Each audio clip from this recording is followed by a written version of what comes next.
En étudiant le verset Matthieu 16, 24, 28, nous devrions être à même de comprendre quelle est la signification du salut de l'âme. Sauver l'âme signifie obtenir pour soi-même, pour la plus grande satisfaction de son cœur, le bonheur et la joie. D'autre part, perdre l'âme parle de perdre la joie, le désir et la satisfaction propre.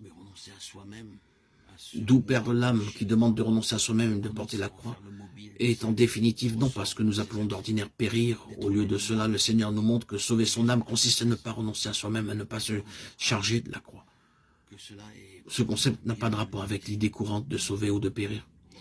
Un fait qui est tout à fait évident, parce que si sauver son âme signifie avoir la vie éternelle, pourquoi le Seigneur Jésus déclare-t-il qu'une personne doit perdre son âme pour l'amour du Seigneur? Si perdre son âme suggère qu'on va aller à l'étang de feu, alors en nous demandant de perdre notre âme à cause de lui, voudrait-il que nous allions à l'étang de feu pour lui? Par conséquent, ce passage n'a absolument rien à voir avec la question de la vie éternelle ou de l'étang de feu. La phrase « sa vie », son âme, il la perdra dans la première partie du verset, et il la perdra dans la seconde partie du verset, doit vouloir dire la même chose. Si celui qui voudra sauver sa vie la perdra, signifie que celui qui ne renonce pas lui-même ira à l'étang de feu. Alors les paroles « celui qui la perdra à cause de moi la trouvera » signifieront que celui qui va à l'étang de feu à cause du Seigneur aura la vie éternelle. Mais cela serait absurde. C'est pourquoi cela veut simplement dire ceci. Si un chrétien sauvé ne permet pas à son âme de souffrir maintenant, son âme souffrira dans le futur. Mais s'il est disposé à ce que son âme souffre à cause du Seigneur maintenant, son âme ne souffrira pas dans le futur. De plus, si le salut de l'âme signifie avoir la vie éternelle, ce qui ne signifie pas, alors perdre son âme voudra dire aller à l'étang de feu. Mais en ce cas, ce que le Seigneur dit ne serait pas logique avec ce qui est dit avant.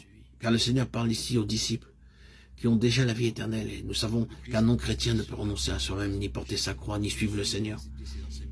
Si le Seigneur désire qu'une personne ait la vie éternelle, il lui demandera sans doute de croire plutôt que de renoncer à soi-même, afin de posséder la vie éternelle. Celui seul qui a déjà la vie éternelle peut renoncer à soi-même, se charger de la croix et suivre le Seigneur.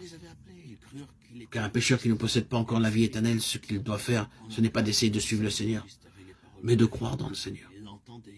Et que servirait-il à un homme de gagner tout le monde s'il perdait son âme? Ou que donnerait un homme en échange de son âme? Ici, le mot est âme, comme dans l'original. Notre Seigneur continue ici à expliquer combien il est peu profitable pour un homme de sauver son âme maintenant et de la perdre plus tard. Ce qu'il veut dire, c'est que si au lieu de renoncer à nous-mêmes, de nous charger de la croix, de suivre de près le Seigneur, nous agissons selon les désirs de notre âme afin de la satisfaire, il viendra un temps où nous perdrons notre âme, quoique nous ayons gagné le monde entier. Bien que l'homme puisse obtenir beaucoup de plaisir en suivant ses propres désirs, le Seigneur dit que finalement, il aura à rembourser par la perte de tous les plaisirs de son âme. D'après le point de vue du Seigneur, il serait beaucoup mieux de gagner son âme à la fin que de la gagner au début. Rien ne peut être donné en échange de la satisfaction finale de l'âme. De sorte que perdre l'âme maintenant, c'est beaucoup mieux que de la perdre à la fin. Car celui qui voudra sauver sa vie la perdra. Si un homme sauve son âme maintenant, quand la perdra-t-il? Mais celui qui la perdra à cause de moi la trouvera. De nouveau, quand un homme trouvera-t-il son âme? Nous voyons par ce même passage que le Seigneur répond à ces questions avec ces mots. Car le Fils de l'homme doit venir dans la gloire de son Père, avec ses anges. Et alors il rendra chacun selon ses œuvres.